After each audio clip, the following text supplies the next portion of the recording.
I'm Donna. And I'm Carrie. And we are Paranormal Chicks. Episode 176. We're almost to episode 200.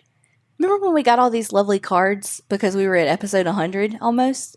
And now we're like fucking 200 almost. I mean, I know that's like 25 weeks away, but still. So what you're saying is that you want cards for episode 200? No. I mean, if you want to send them, send them. But I'm saying, I'm not asking. I'm just saying that, isn't that crazy that, I mean, I'm literally looking at them because they're right here on You're show and telling me. Yeah, I'm just pointing to, I'm fucking Vanna White right now. You're welcome. Are. But instead of a pretty gown, you are podcasting it up. I'm reading between the lines, and what you're saying is I look fucking amazing. Yes. In your head. Yes. You don't like my shirt that says good vibes with a teddy bear surfing that's dabbing? No. And my knee-high compression socks? No. The only things I like are the pajama shorts that I think I pointed out. I was like, oh my God, I love these when you held them up at Dirt Cheap. So I held them up, but you pointed them out? Because you were like, should I get these or should I get the other ones? Because they were great and they had white stripes. And I was like, no, the lacy ones. I literally got both. So you pointed them out after I found them? Okay. Yes. Oh, okay. Well, I may or may not have taken your advice on these pajama shorts, but you know who did take our advice? Patreoners!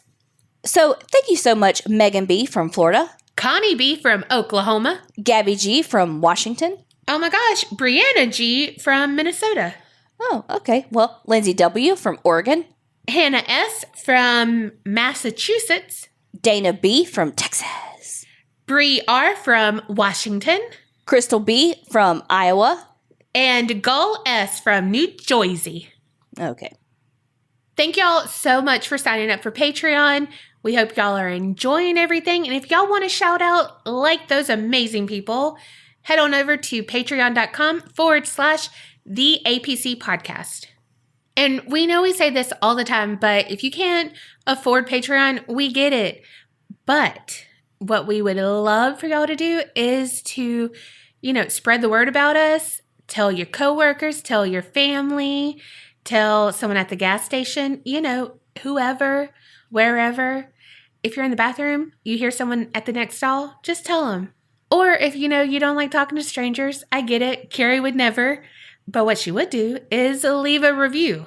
And that really does help us. So all of that would be amazing. Any of that would be amazing. But we'll take all of it. Yeah. We greedy. And we're needy.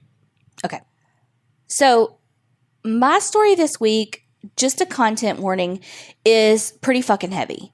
It came from a recommendation from Carolina P. in the Facebook group. So thank you so much for the story because it is really, really good. And when they sent in the recommendation, they said, he is Michigan's answer to Chris Watts. Are you fucking kidding me? Like, I'm smiling only because... You hate him so much? I hate him so much. Well, you just wait. And why? Why do you do this to me? I'm not doing Chris Watts. I mean, hilarious Michigan, but you get the point. No, I know. Oh, I know you wouldn't do this. I know you wouldn't do Chris Watts because you wouldn't have the time to talk. Oh, I know. I did the fucking Tiger King live with you. Yeah, I apologize to everyone who watched that, but not for the earrings. The earrings were on point. So again, content warning, this one's pretty heavy this week. And I do want to say, look, we've been doing true crime a long time. And all of y'all are just like us where you go to sleep watching Forensic Files, you go to sleep watching ID or Discovery Plus or whatever. And, you can watch true crime stuff all the time and it doesn't faze you. But then sometimes you hear a story where you're like, fuck, that really impacted me. And it may be something that everybody else is like, okay, but sometimes there's a story that just fucking cuts you deep. It really impacts you. It just really impacts your psyche even. This story was kind of like that for me. When I was doing the research for it, I had it ready, but I was still listening to a few like YouTube videos and stuff like that on it. And it was to the point where I was like, I have to stop listening because it's heavy to me. Now, With that being said, it may not be heavy to others. It may be one of those stories where it just, in the moment, I've been on different medicine. It's kind of been affecting my emotions. So it could have been, like stories affect people differently. And there are stories that people will say really affected them. And I'm like, that wasn't that meaningful to me. But this one was one of the ones where I was like, damn, I don't know. It just impacted. I feel like I've said it impacted me 800 times, but it did. What I take away from that is that you're really impacted. As soon as I said it, I felt your energy like rise up. I was like, here she comes. I mean, that's what they say. But seriously, I do get what you mean about it. So thank you for the warning, and now get on with it. Damn.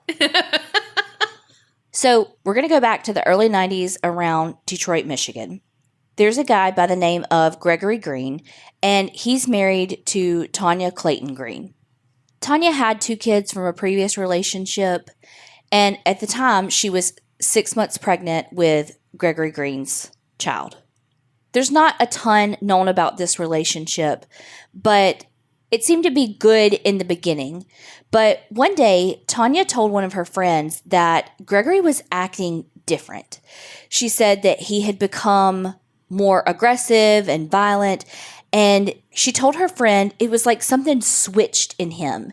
And she was like, I wonder if he's on drugs or something. Like something is switched in him and he's just not the same person. And so she was like, I think I'm going to leave him. So she told her friend that she was going to go to church, come home, pack her bags, and leave Gregory. Well, on July 14th, 1991, Tonya did just that. She went to church, and from our best guess is that after church, she went home and started packing her things and told Gregory her plans.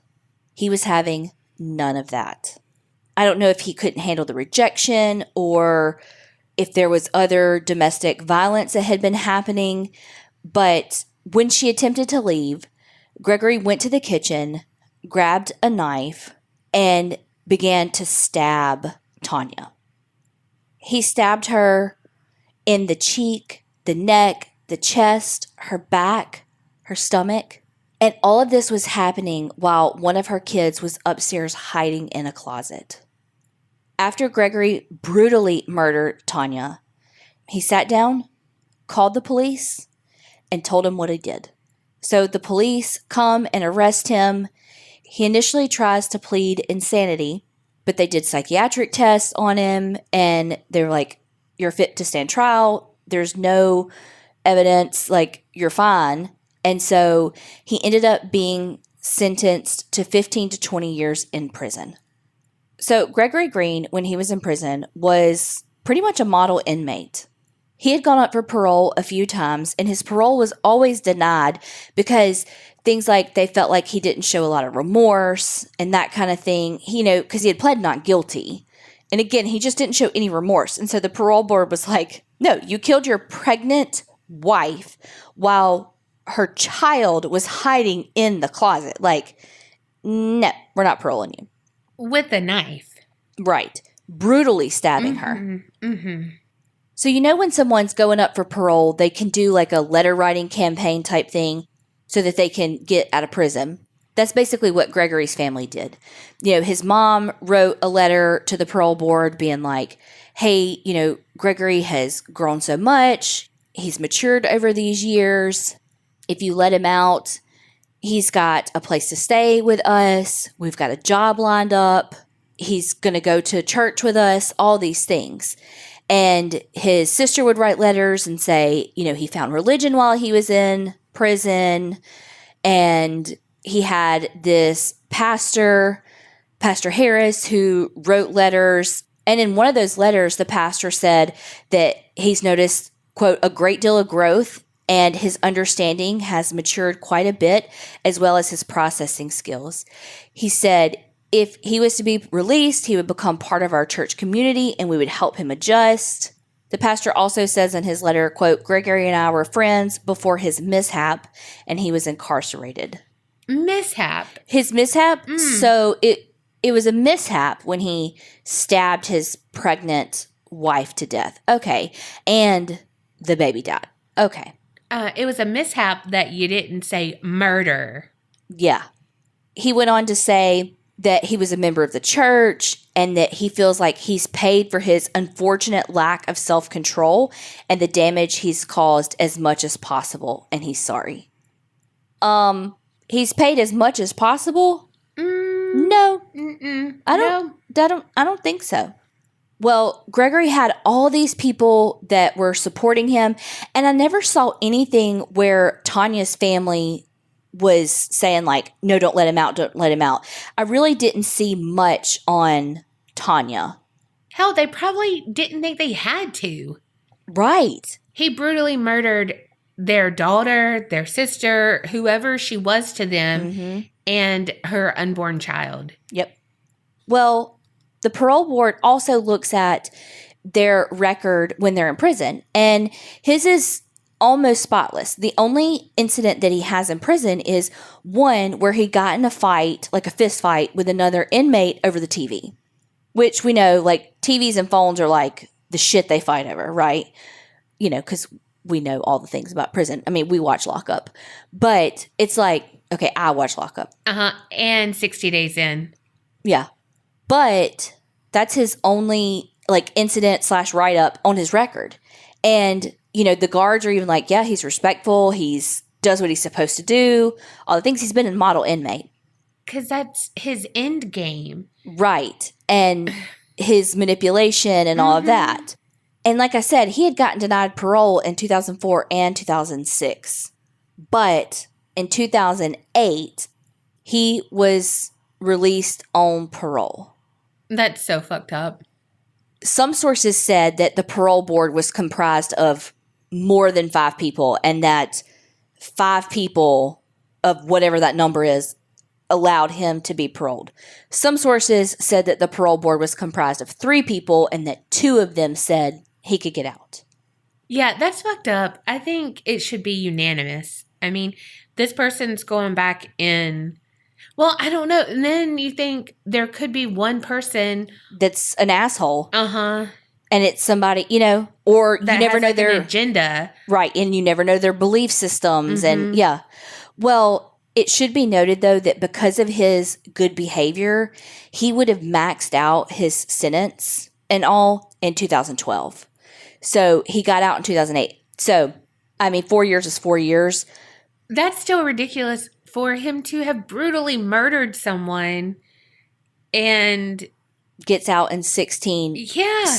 Or 20 years based on his behavior. Yeah. Like, that's what? I know. Well, once he was released from prison, he actually did exactly what all the people wrote the letters about. He was going to church, he had a job, and he was doing the damn thing. And after 2 years of being released, he was done with parole. Like, he was completely free, no more parole, like, cut the cord, he's done. Completely free man. And he did go to Pastor Harris's church and was really involved.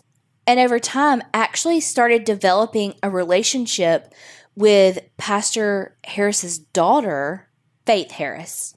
Faith had 2 kids in their teens, Cara, who was 17, and Chadney, who was 19.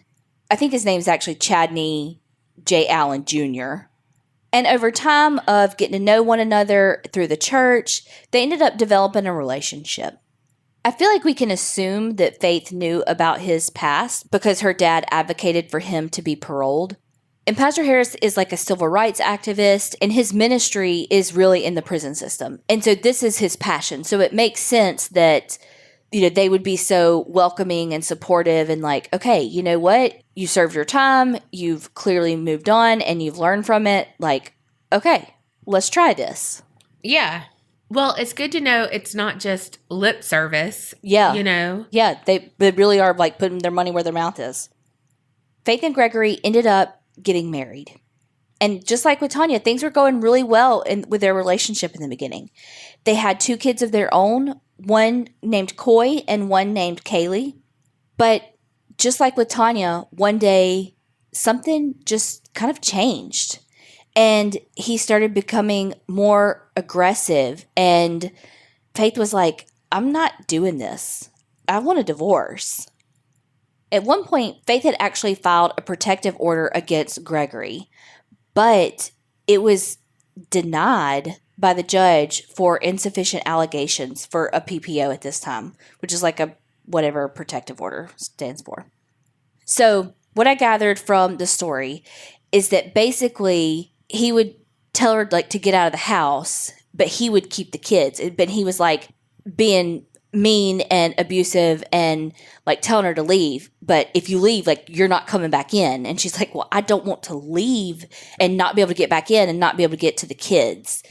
And so in that moment, she didn't leave and she didn't call police because she was afraid that she wouldn't be able to keep the kids right then. And so after that happened, she then like the next day went and filed for this protection order. And that's when the judge was like, well, there's not enough evidence, so no.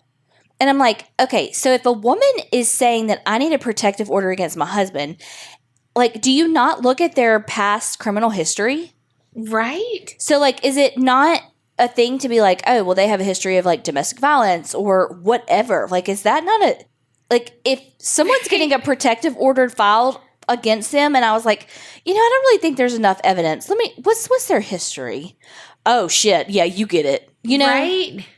However, I do want to say that I did find in one spot from Wikipedia, one of the articles from the Detroit News said that the judge that had like rejected it was removed from office for judicial misconduct involving her own divorce case. So, I don't know. Faith attempted to file for divorce in October 2013. And I think Gregory Green was able to do what many abusers are able to do. He was able to manipulate her into staying and make all the promises. And I mean, we don't know what went on behind closed doors, but that's my best guess because she did stay. I mean, he had to have, I mean, he is clearly manipulative. Mm-hmm. So she tried again in August of 2016. On September 22nd, 2016, at about 1:15 in the morning, 911 dispatchers get a call. It's from Gregory Green, and he says that he needs police. So Gregory had taken Faith into the basement, tied her up by the wrists, and shot her in the foot.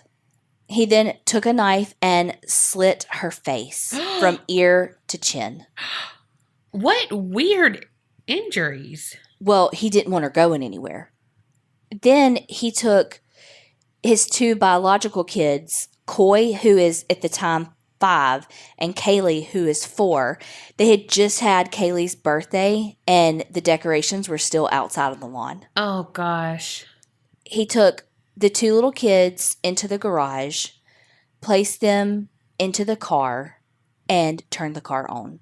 He had blocked off the exhaust of the car with duct tape and made a hose with pipe and stuff.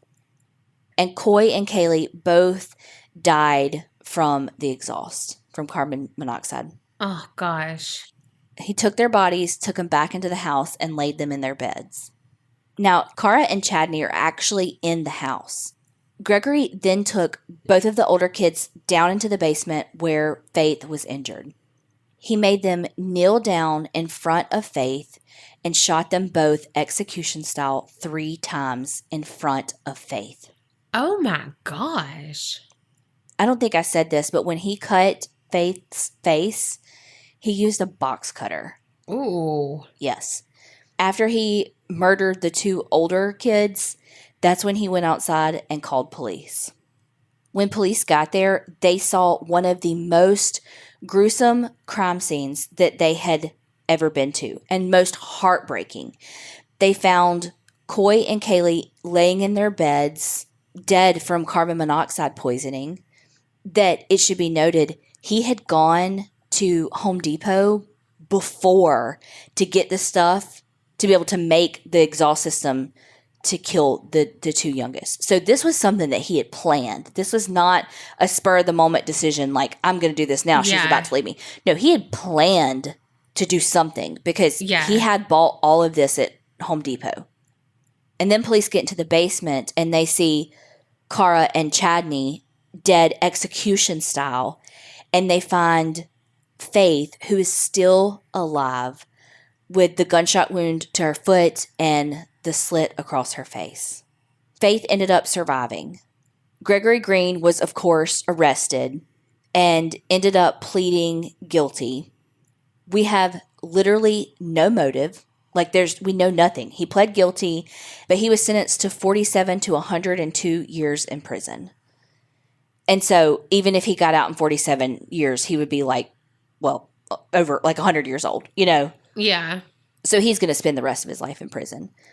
But Faith is so strong. She was able to go in a wheelchair to the courtroom and stood up and gave a pretty freaking powerful impact statement.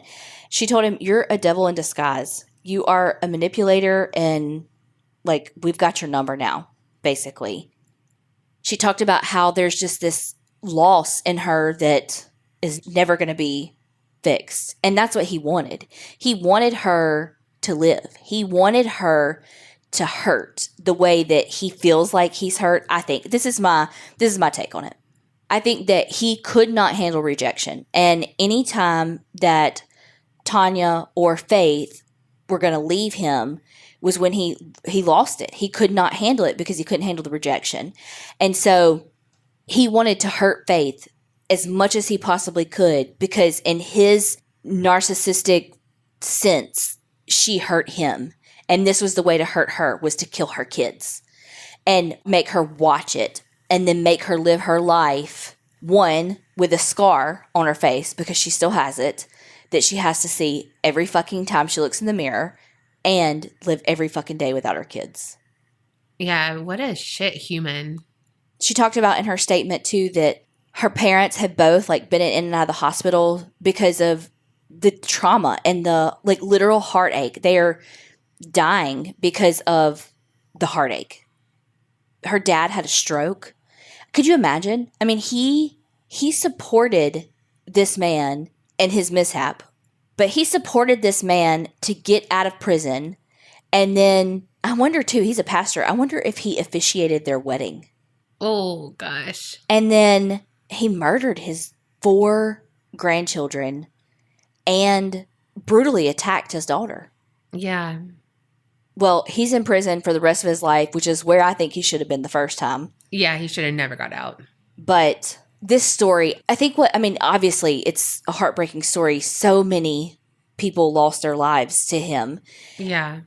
For me, what was so heartbreaking about this story was thinking about the guilt that Pastor Harris probably has. And it's not his fault. He cannot control a human's actions. Now, do I agree with his wording in his fucking letter? No. No, it was not a mishap. He fucking murdered her. Let's not water this down. He fucking did what he did. However, that does not make him responsible for Gregory's actions after he got out. Whether he wrote the letter or not, Gregory was getting out in 4 years. But I just can't imagine the guilt.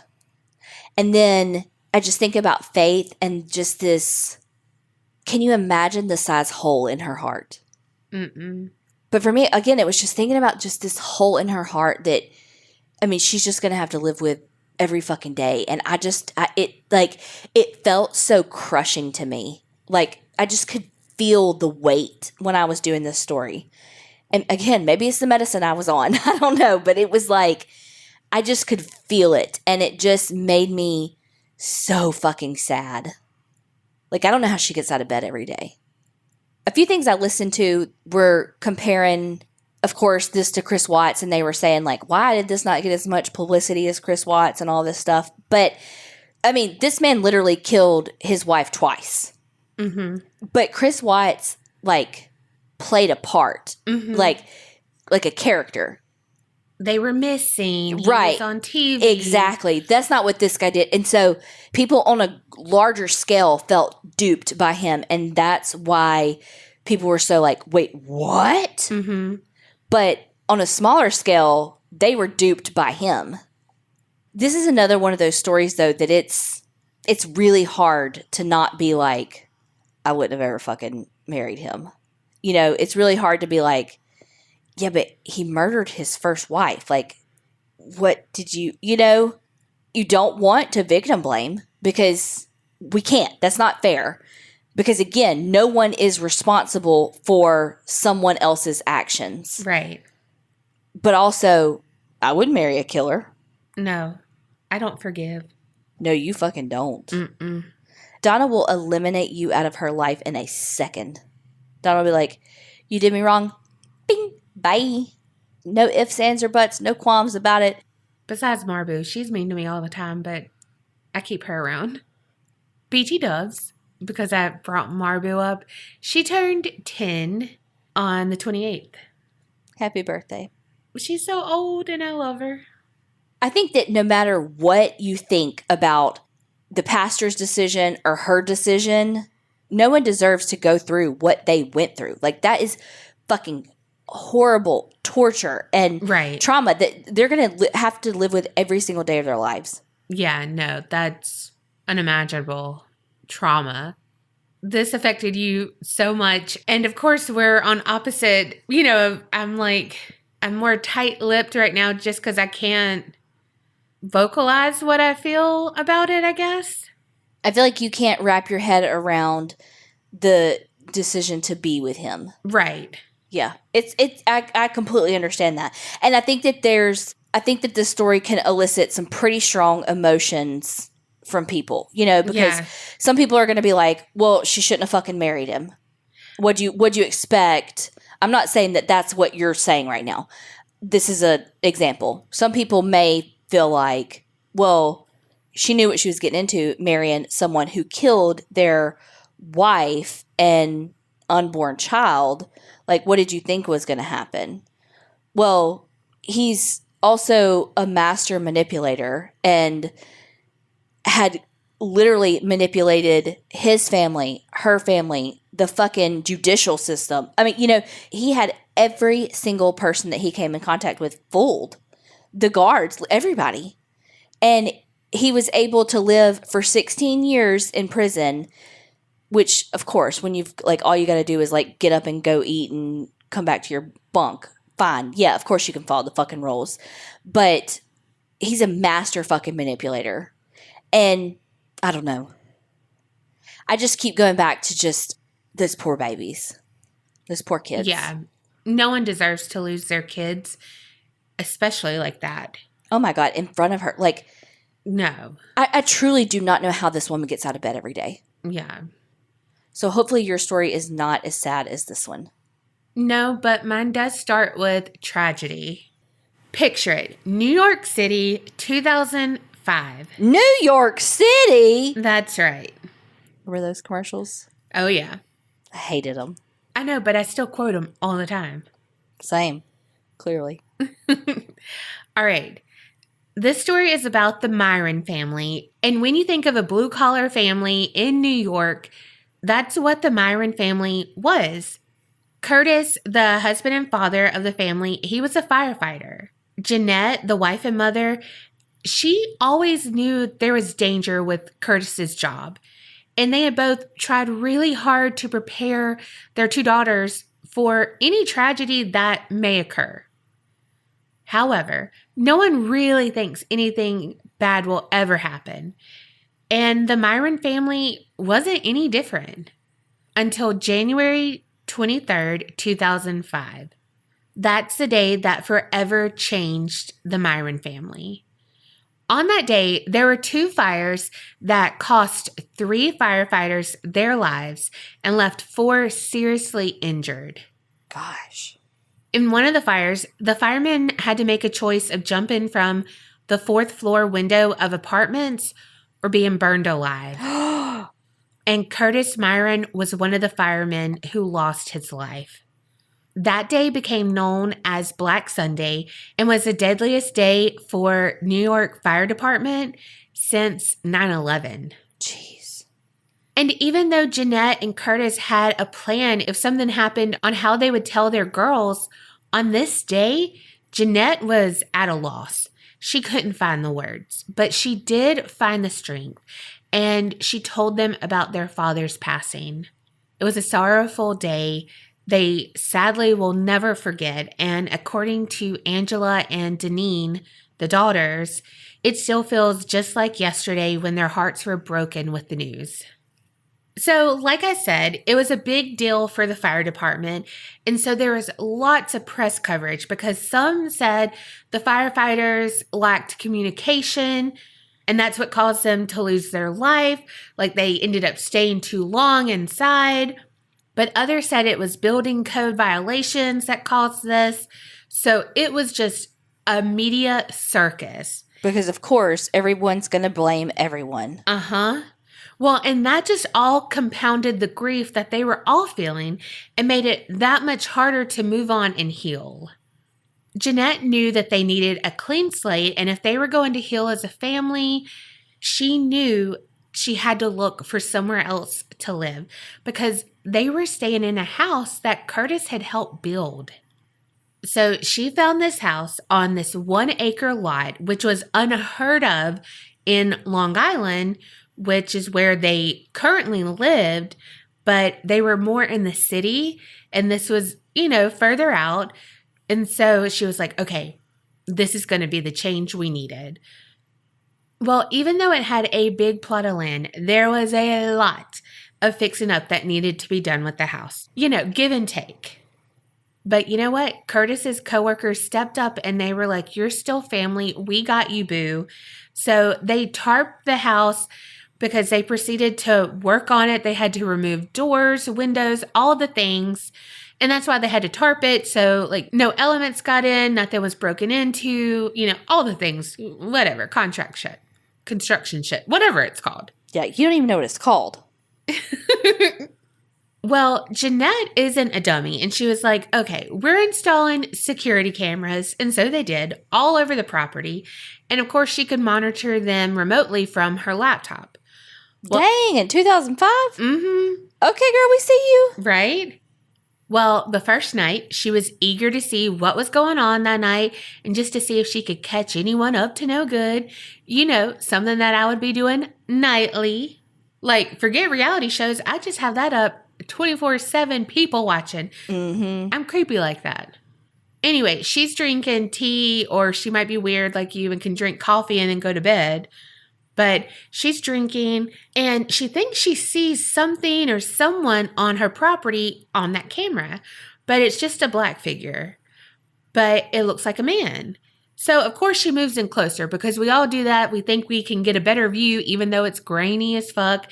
And it's not going to get any clearer, but we're going to move in closer just to see. Especially with 2005 cameras. Right.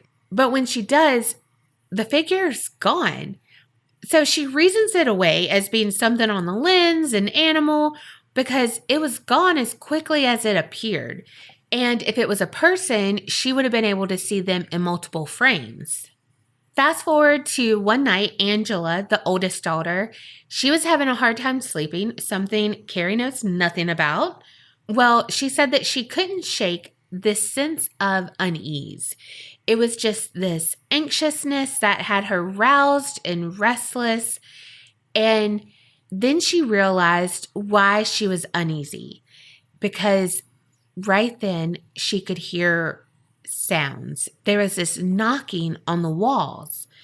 And the quieter she was, the more she could hear it.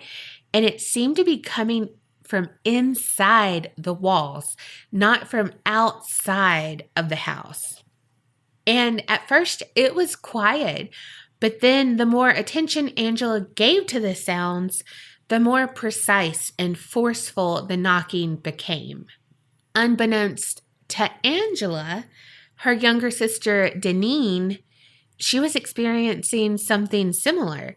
She heard the knocking as well, but when she got out of bed to investigate it, because let's face it, younger kids are more brave than we are, she couldn't find the source of the knocking. She even opened her door, looked down the hall to see if Angela was playing a prank on her or something, but no one and nothing was there. When she shut her door, though, the doorknob shook and the door rattled a bit like someone was on the other side trying to get in. And so like any brave young person. She grabbed her flashlight, pulled the covers up over her head, and somehow fell back asleep. The next morning, both girls mentioned banging on the walls, and Jeanette dismissed them, saying, it's an older house. It's settling. It might be pipes. It's a new environment. We have to learn the sounds of the house. Everything's going to be okay once we learn the sounds. And the girls just kind of shook their head in agreement because what their mom said made sense. And they had both just had such trauma. But both of them knew deep down that sheer terror they felt when the knocking began. But they didn't let their mom know just how scared they were. And when you reason shit away, sometimes you miss the scary shit that's right in front of you. Like the time that Tom Ingram, one of Curtis's firefighter buddies, he was working on the basement and found a pentagram on the floor. And he was like, let me, Jeanette, can you come down here? We uncovered this thing. I mean, what do you even do? Right. Well, she's like, we have to cover this. You cannot tell the girls you saw this. Like, speak of it to no one because they're already scared. It's a new house. They're scared. Let's not scare them anymore. It's probably just like teenagers playing a prank, whatever. And they were like, okay, we can concrete over it, good as new. But also, like, you miss scary shit. Like when Angela and Deneen thought it was really cool how big and mysterious their backyard was. Because again, they were on 1 acre of land and their backyard was full of trees and stuff. It's like a forest. Well, in the trees, there were these symbols carved. And a lot of the symbols are what they called stars. Uh-oh. Mm-hmm. Then there were like Blair Witch looking wind chimes made from bones and stuff. But they were like, ooh, this is so cool. Our own magical forest. No, it's not. Right. And it was outside, not inside, so it wasn't so scary because it wasn't connected to the house where the sounds were. And they were so enchanted by what they found, they even made games. Like they hid treasure, aka like their toys, a doll, whatever, outside and made maps with the symbols for the other person to find the treasure. That's pretty fucking clever. It is. Well, it was their secret because they didn't think they needed to tell their mom about it. It was just stars. But just so you know, it was pentagrams. And let me insert my daily episode blurb about how we know Satanists are not devil worshippers and all of that. We know this. But this story was featured in Paranormal Witness, and a lot of times it was like satanic symbols and Yeah. And it's like, okay, can we stop saying satanic? But, whatever. I mean, a pentagram is not...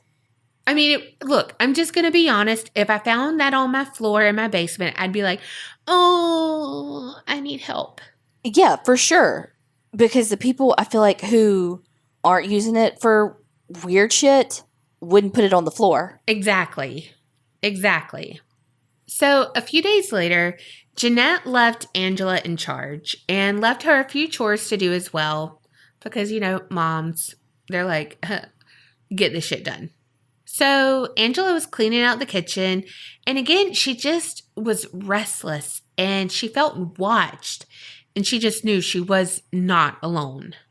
Unable to shake that feeling, she was like, look, I'm not cleaning out this refrigerator. I'm not getting anything done down here. Like, I am freaked the fuck out. I'm sure she didn't say fuck, but, whatever. Maybe in her head. But she shut the refrigerator door. And when she did, she heard this loud noise. And she looked behind her. And at that point, all the cabinets and drawers were open. So she was like, boy, bye, ran upstairs. Well, when Jeanette returned, she was like, what the fuck happened? Did the girls get in a fight? Did someone throw a tantrum? So she was pissed because the place was, like she came and everything in the kitchen looked like, oh my gosh, did we get robbed? No, don't make me clean up after you. But Jeanette, stormed upstairs ready to just tear into them. But when she saw her daughter and how shaken up Angela was, she knew that there was no way that she was the culprit. There was no way. She didn't know how to explain it, but she knew she could not blame Angela for it. Cut to Tom and his buddies working back down in the basement, and Tom comes across some papers. So he alerts Jeanette about them because they look old as fuck, and with all the creepy shit going on, he didn't want to be handling them. So he's like, might have something about the house. Come down here. So Jeanette lays them all out, and she starts to read through them. She makes out that they're from 1927 when the house was built. She knows that the papers were written by a young girl named Christina, and she believes she was the daughter of whoever owned the house at that time. The other thing about Christina is that she was only a few years older than Angela was at that time, so it just really hit home with Jeanette. And the more Jeanette read, the more her heart sank and hurt for Christina. These papers laid out a tale of terror that she endured. She wrote a lot about her father. She mentioned, quote, "He hurt me again," or, quote, "He hurts animals. They bleed like I bleed," which Jeanette took to mean animal sacrifices. Well, even with all of this information, Mama Jeanette still was so sure that this was the fresh start that they needed, and nothing bad was truly going on. Like, yeah, there is some bad shit here, but that's in the past. You know, we have poured concrete over the floor, you know, everything. Like, we found these papers. I'm going to put them away. And we have positive energy that's coming into this house. Until one day she was vacuuming and the entire floor began to shake under her. She said it was like an earthquake was happening. So she was like, okay, wait. Maybe the oil burner is backfiring, which I live in the South, so I didn't know what that was. Yeah, I was like, what's an oil burner? It's something that they keep in the basement. I was like a kerosene lamp? I'm thinking it's like a furnace. Okay. But yeah, I live in the South. I don't know what that is. But she's like, hey, let me go to the basement before everything freaking explodes. So she goes to open the door and she is instantly overwhelmed by dread. And in her gut, she knew something evil was down there in the basement. But she continued to go down and see what was going on. But you know, she looked around, nothing seemed out of place. Everything seemed to be okay. And when she couldn't take it any longer, she ran back up the steps and didn't look back that night. So, all right, Jeanette is keen that something isn't what it seems in the house. She's aware of the weird pentagram in the basement.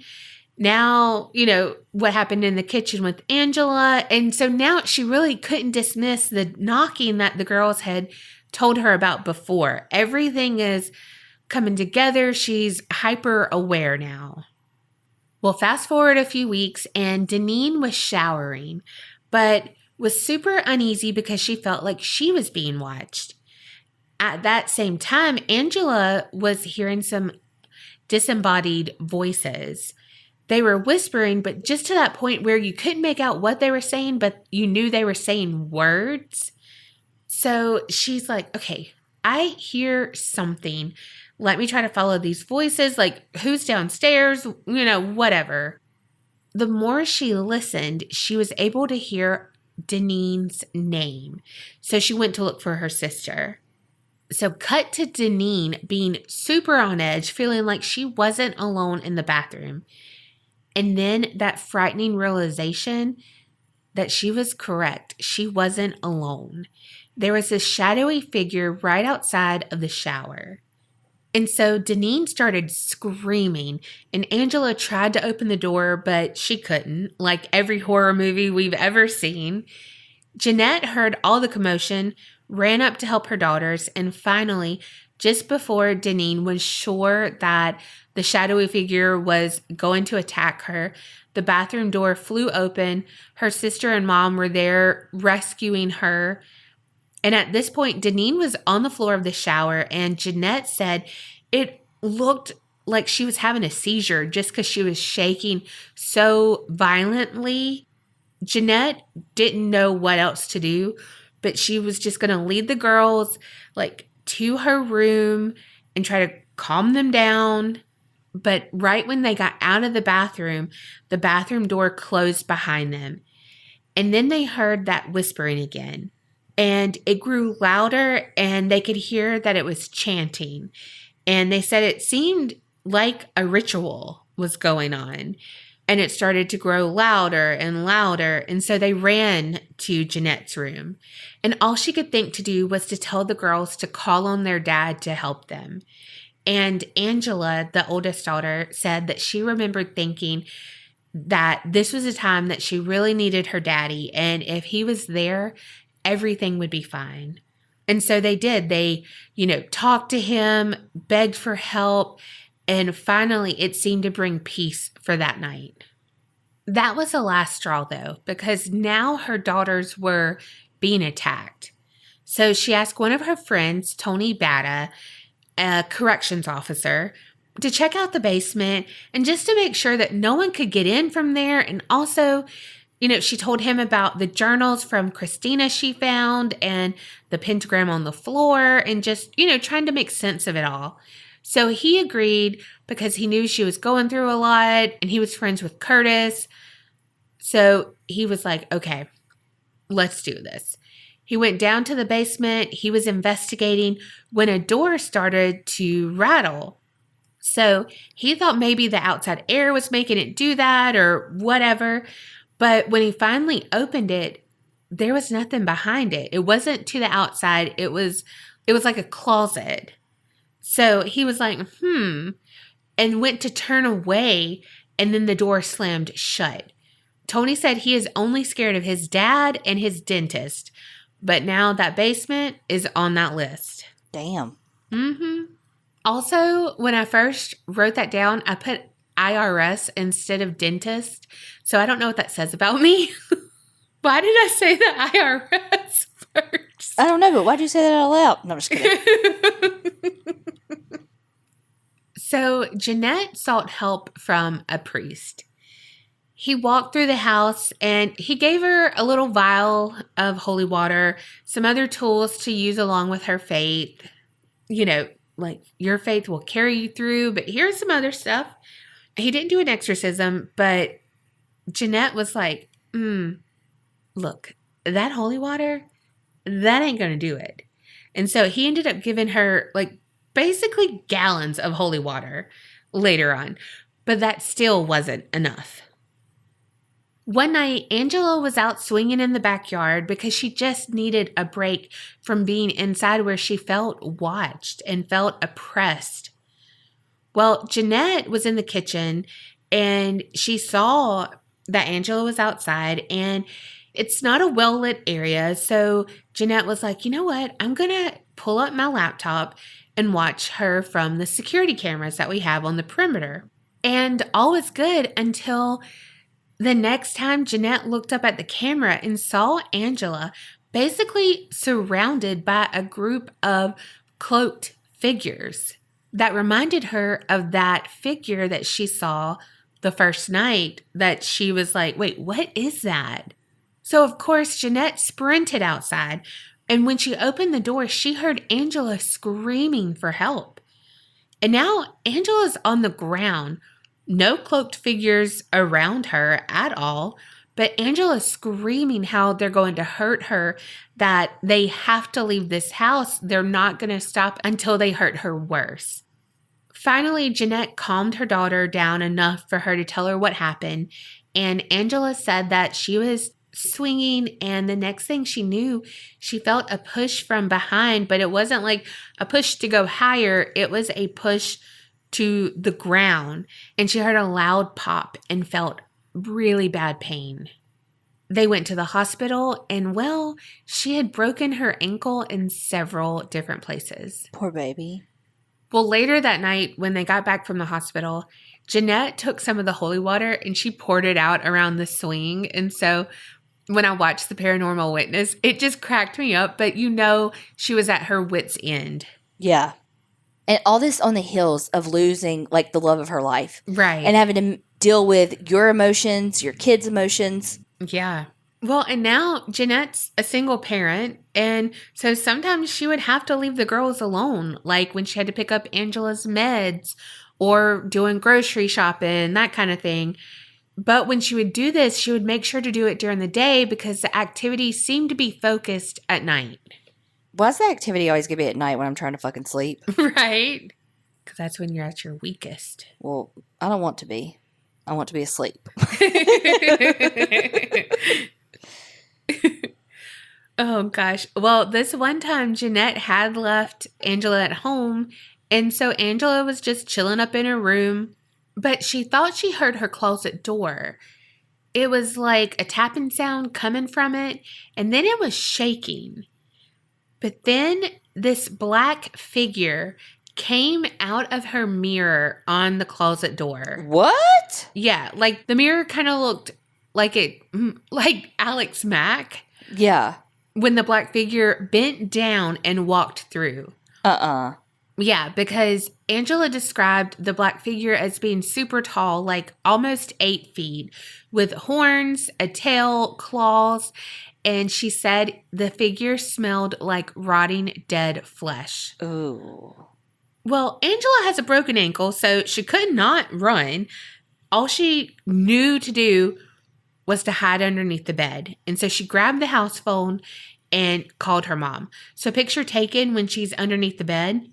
So Jeanette gets home and there's no sounds or anything. So she's freaking out because the last sound she heard was this intense scream from Angela and then nothing. Finally, when she got upstairs, she heard this faint weeping sound, looked underneath the bed, and there was Angela, who was so weak, so scared that she had to be pulled out by her mom to get out from underneath the bed. Oh, poor baby. Jeanette was now determined to figure out how to help her family. She took her daughters to her mom's house, and it's like 3 a.m, and she looks up in the yellow pages, does something, goes into mom mode, like mama bear mode, finds a paranormal investigator named Liz Milano. And she was just hoping that maybe someone in the paranormal realm would be willing to help her more than the priest did. She's like, I'm so sorry that I'm calling you at this hour. Thank you for answering, and just kind of told her everything. And Liz said that she could just hear the despair in Jeanette's voice. And she was like, how could I not help? So later that day, Liz called her friend Dawn Jolie, a psychic medium, to help her do a cleansing and a blessing on Jeanette's home. Instantly, Dawn got out of the car, picked up on what was going on. She explained to Jeanette that there had been some cults around the area. That's what she was getting.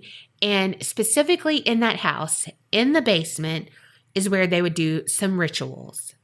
Well, when they did the construction and demo all in that basement, it stirred it up and basically made an opening. And those spirits were like, hello, my darling. Hello, my... Insert WB frog. Oh, yeah. I was like, what? But hello, my good time gal. Yes, that's basically what they were saying. Or the genie, 10,000 years. Say it. We'll give you such a crick in the neck. I love it.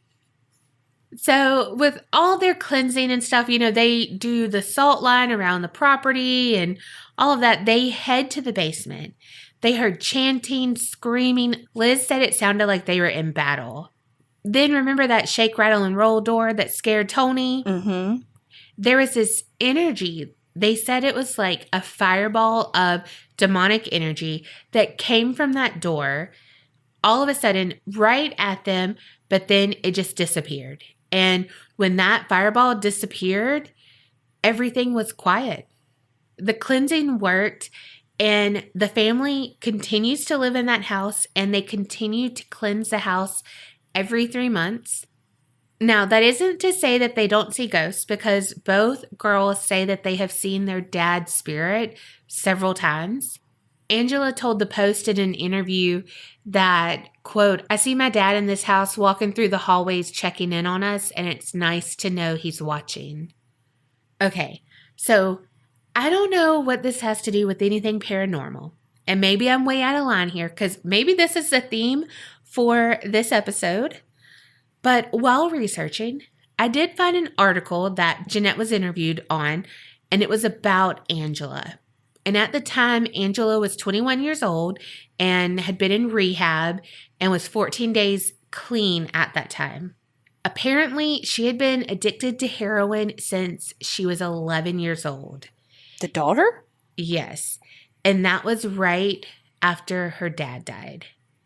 In that article, it goes on to say that she tried to numb her pain with other drugs like pills and stuff, in addition to petty crimes such as burglaries. So I want to pose a question. Do you think that she could have been making some of this up to hide her addiction? Like the swing set stuff, like being by herself in some of those situations to hide her addiction? Or do you think her addiction could have been a catalyst for the haunting mixed with the trauma, all of that? Or do you think that the house caused her addiction? I'm going to go with none of the above, Alex. I don't think that her addiction caused the issues in the house, though, because if it's really what they said it is and it's cult activity from before, then it would have been there before and doesn't have anything to do with her addiction. But could it be amplified from her addiction? Well, but I mean, that's any trauma. That's anything that it's going to feed on. Mm-hmm. I don't think it's fair to say that it's her addiction that called, you know what I mean? Yeah. Yeah, I don't think so.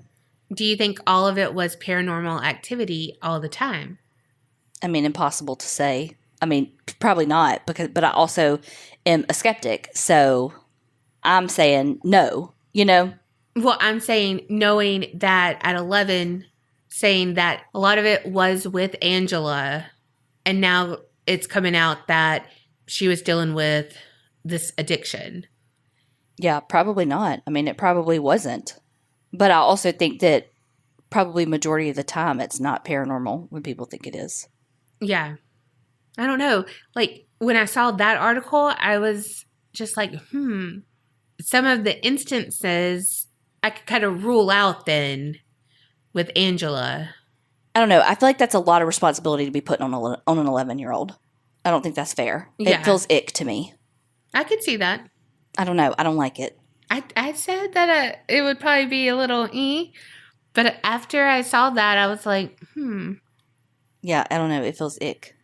But I will say that a lot of other people have had things in that house. Yes. I mean, you have the people who were helping her build it. You have the shit in the woods. You have there's other people and situations and environments to confirm the stories. So is she maybe confounding a little bit? Probably. I will say that they didn't experience anything like a haunting. They just had the creepiness, seeing the pentagram, seeing the symbols. Now, the chanting and stuff, when they did cleanse the house, for sure. So, like, I 100% believe that, because I believe anywhere has energy, anywhere. And so if someone cleanses the house, I mean, would everyone have a fireball of demonic energy? No. But I feel like you would feel a sense of relief of any cleansing. Yeah. I feel like it's putting a lot of responsibility on an 11-year-old, and that's not fair. That literally was in the worst moment of her life and trying to just deal with her fucking trauma. So even if she is seeing things or believing that things are happening, they might be happening in her world. We don't know. Perception's reality. So Yes. If they feel like there's something happening there, whether it is or not, in their world, it is. And, I think from both of our stories, all of them are survivors, though, like from really bad trauma. Mm-hmm. And they're still going. They're still fucking putting 2 feet on the ground every day. Yeah. I don't know how. I feel like both of these stories had a little bit of like an ick factor to it where it could get dicey assigning blame where blame isn't necessarily due, you know? So I think it's important because, you know, we always want to know your opinion on the stories, but I think it's important to remember that there are people attached to these stories. So like with my story, you know, no matter what you believe of whether or not she should have or should not have entered in a relationship with someone that had murdered their wife previously, the fact of the matter is people were fucking hurt and murdered. So while we want your opinion, we also want everyone to be mindful that it's people attached to these stories too. And that you never know how you're going to react or what decisions you're going to make until you're in those positions. And how you're going to cope. Or if you're going to be duped by someone who's a master manipulator. You never fucking know.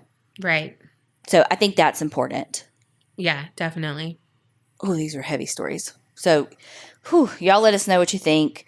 Thank y'all so much for supporting us. As always, we really do appreciate it. But most of all, remember. Creep it real and don't get scared.